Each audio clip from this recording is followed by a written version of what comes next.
গত ক্লাসগুলোর ন্যায় আজকের ক্লাসেও আমরা গুরুত্বপূর্ণ একটি অঙ্ক সমাধান করব। তোমরা বোর্ডে অঙ্কটি লক্ষ্য করো। দেখো, প্রশ্ন 1, কেন্দ্রীয় প্রবণতা ব্যাখ্যা করো বা কেন্দ্রীয় প্রবণতার পরিমাপ ব্যাখ্যা করো। এটি হলো মুখস্থ। কেন্দ্রীয় প্রবণতা ব্যাখ্যা করো এর পূর্ণমার্ক 1। এটি তোমরা মূল বই অথবা বাজার থেকে তোমরা যে সকল গাইড বই কিনেছো সেই বই দেখে পড়ে নিবে। ওকে, নিচের উপাত্ত হতে কেন্দ্রীয় প্রবণতার বিভিন্ন পরিমাপ ব্যাখ্যা করো। এখন কথা হলো, কেন্দ্রীয় প্রবণতার পরিমাপের বিভিন্ন পরিমাপ বলতে কি বোঝানো হয়েছে। অর্থাৎ কেন্দ্রীয় প্রবণতার পরিমাপ হলো তিনটি। কয়টি? তিনটি। একটি হলো গড়, একটি হলো মধ্যমা, আর একটি হলো প্রচুরক। আমি পূর্বেও গড়, মধ্যমা, প্রচুরক শিখিয়েছি। অঙ্কটি শুধু অন্যভাবে চাওয়া হয়েছে, অর্থাৎ এখানে পেঁচিয়ে বা ঘুরিয়ে পেঁচিয়ে চাওয়া হয়েছে, এতটুকুই শুধু তফাৎ। আশা করি বুঝতে পেরেছ। তাহলে কেন্দ্রীয় প্রবণতার পরিমাপ কয়টি? তিনটি, গড়, মধ্যমা ও প্রচুরক। তাহলে এখানে তথ্য রয়েছে 1টি, 2টি, 3টি, 4টি, 5টি, 6টি। এই 6টি তথ্য দ্বারা আমরা গড়, মধ্যমা ও প্রচুরক বের করব। যেহেতু অঙ্কের মধ্যে মধ্যমা রয়েছে, অর্থাৎ মধ্যমার মান বের করতে হবে, তাই আমরা এই তথ্যগুলোকে শুরুতে সাজিয়ে লিখব ছোট থেকে বড় আকারে। তাই আমরা সমাধান দিয়ে লিখব প্রদত্ত তথ্যগুলোকে মানের ঊর্ধ্বক্রমে সাজিয়ে পাই। আমি পূর্বেও শিখিয়েছি ছোট থেকে বড় আকারে সাজাবো। সবচেয়ে ছোট 2.4, তারপরে 4.6, তারপরে 5.7, তারপরে 6.8, তারপরে 7.5, 8.3।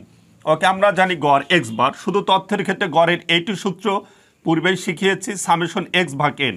অর্থাৎ এই তথ্যগুলোকে যোগ করে n দ্বারা ভাগ দিতে হবে। এখানে তথ্য রয়েছে 6টি, তাই 6 দ্বারা ভাগ করব।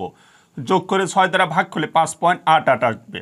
ওকে, আর আমরা জানি শুধু তথ্যের ক্ষেত্রে মধ্যমার অঙ্কটি দুটি ভাবে সমাধান করা যায়। একটি হলো জোড় তথ্য আর একটি হলো বিজোড় তথ্য। যেহেতু এখানে তথ্যের সংখ্যা 6টি, তাই জোড় তথ্য। তাই আমরা লিখব, আমরা জানি জোড় তথ্যের ক্ষেত্রে মধ্যমা বা শুধু মধ্যমা n ভাগ 2তম পদ যোগ n ভাগ 2 প্লাস 1তম পদ ভাগ হলো 2। এখানে n বলতে 6, n বলতে 6। ও, তার আগে আরেকটি বিষয় শেয়ার করব।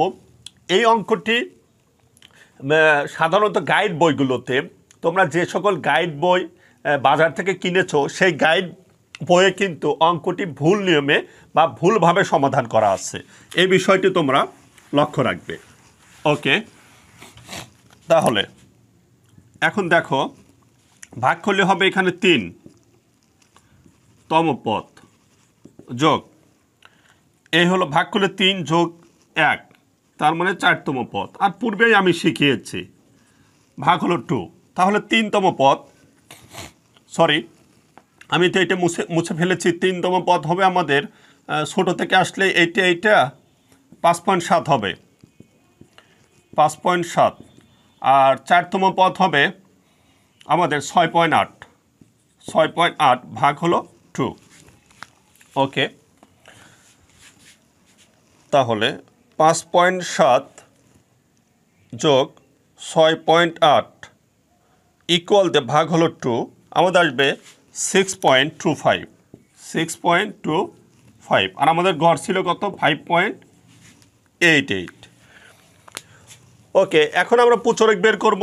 যেহেতু এখানে গড়, মধ্যমা, প্রচুরক তিনটি বের করতে বলা হয়েছে, তাই এক্ষেত্রে প্রচুরকের সূত্র হবে কাল পিয়ারসনের প্রচুরকের সূত্র। প্রচুরক সমান 3 গুণন মধ্যমা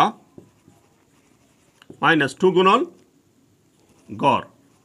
তাহলে 3 গুণন মধ্যমা হলো 6.25 মাইনাস 2 গুণন গড় হলো 5.88। আমরা ক্যালকুলেটারে যেমন আছে তেমন চাপবো। 3 গুণন 6.25 মাইনাস 2 গুণন 5.88, আমাদের আসবে 6.99। এই হলো অ্যান্সার। আশা করি এই নিয়মের এখন শত শত হাজার হাজার অঙ্ক তোমরা নিজেরাই সমাধান করতে পারবে। মনে রাখবে, বেশিরভাগ গাইড বইগুলোতে কিন্তু অঙ্কগুলো বিভিন্ন নিয়মে করে দেওয়া আছে এবং ভুল নিয়মে করে দেওয়া আছে। আমরা সঠিক নিয়মে করে দিচ্ছি, এই নিয়ে ঘাবড়ানোর কিছু নেই। আর তোমাদের পরীক্ষার প্রশ্নে যদি এই সংখ্যাগুলো বাংলায় থাকে, যেমন 3, 4, 5 এইভাবে বাংলায় থাকে, তাহলে সংখ্যাগুলো বাংলায় লিখতে হবে। আর যদি সংখ্যাগুলো ইংরেজিতে থাকে তাহলে অবশ্যই তোমাকে ইংরেজিতে লিখতে হবে। পরবর্তী ক্লাসগুলোতে আবারও দেখা হবে ইনশাল্লাহ। আল্লাহ হাফেজ।